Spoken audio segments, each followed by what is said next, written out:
Helicopter দুর্ঘটনায় ইরানের president Ibrahim রাইসির মৃত্যুতে কেঁপে উঠেছিল পুরো মুসলিম বিশ্ব। আর তিনি যাদের জন্য ত্রাস হিসেবে আবির্ভূত হয়েছিলেন তাদের মুখে ফুটেছিল স্বস্তির হাসি। এই তালিকায় প্রথমেই আছে ইসরায়েল, আমেরিকার নাম। যদিও দেশের সর্বোচ্চ নেতা আয়াতুল্লাহ আলী খামেনির ভয়ে এখন জেরবার এই দুই বন্ধু রাষ্ট্র।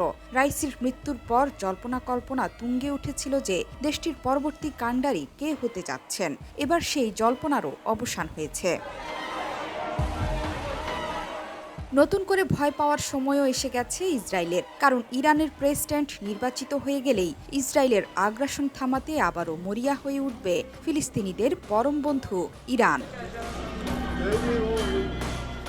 ইরানের প্রেসিডেন্ট ইব্রাহিম রাইসির মৃত্যুর পর নতুন প্রেসিডেন্ট বেছে নিতে ২৮ জুন অনুষ্ঠিত হতে যাচ্ছে নির্বাচন। সেখানে ৬ প্রার্থীর নামও চূড়ান্ত করেছে ইরানের গার্ডিয়ান কাউন্সিল। সেই তালিকায় নেই সাবেক প্রেসিডেন্ট মাহমুদ আহমাদিনেজাদের নাম, যদিও তার নামটি সবচেয়ে বেশি আলোচিত হয়েছে।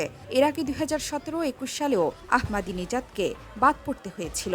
ধারণা করা হচ্ছে ইরানের সর্বোচ্চ ধর্মীয় নেতা খামেনির সঙ্গে দ্বন্দ্বের জেরেই তার ভাগ্যে শিকে ছিঁড়ছে না।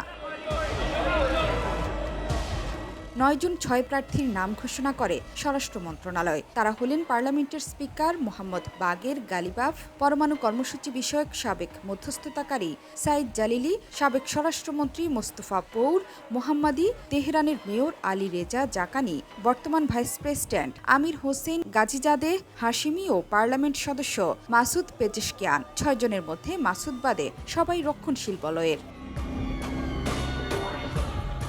গেল ১৯ মে ইরানের পূর্ব আজারবাইজান প্রদেশের জোলফার কাছে বিধ্বস্ত হয়েছিল প্রেসিডেন্ট রাইসিকে বহনকারী হেলিকপ্টার। এতে তিনি সহ ওই হেলিকপ্টারে থাকা পররাষ্ট্রমন্ত্রী হোসেইন আমির আবদুল্লাহিয়ান সহ কয়েকজন জ্যেষ্ঠ কর্মকর্তাও ছিলেন। তার মৃত্যুতে শোকস্তব্ধ হয়ে পড়ে মুসলিম বিশ্ব।